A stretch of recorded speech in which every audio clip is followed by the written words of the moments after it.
Natapos na nga pala tayong nagpa-vulcanize at tinanong ko rin kung okay na, okay naman na daw at yun dali-dali na rin akong nagbayad ng 50. Siyempre di mawawala yung pasasalamat.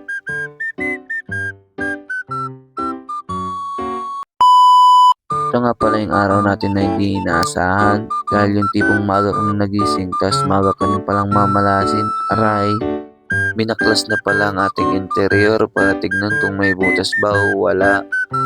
Yun may isang butas nga.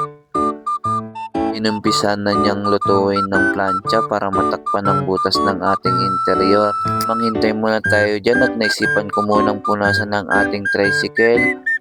Medyo madumi na rin kasi dahil matagal-tagal na nga tayo hindi nakakapag-washing ng ating tricycle kasi baha pa sa atin at palagi pang umuulan. Pinatingin ko na rin ang ating gulong kung meron bang naiwan na tumusok sa ating interior at yun nakita niya at meron palang bubog na bumuta sa ating interior.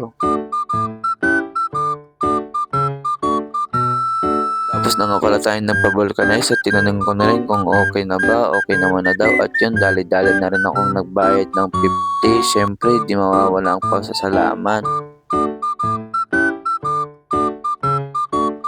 Pagkatapos ko nga palang magpa-vulcanize, bumalik agad tayo sa paradaan para mamasada ulit.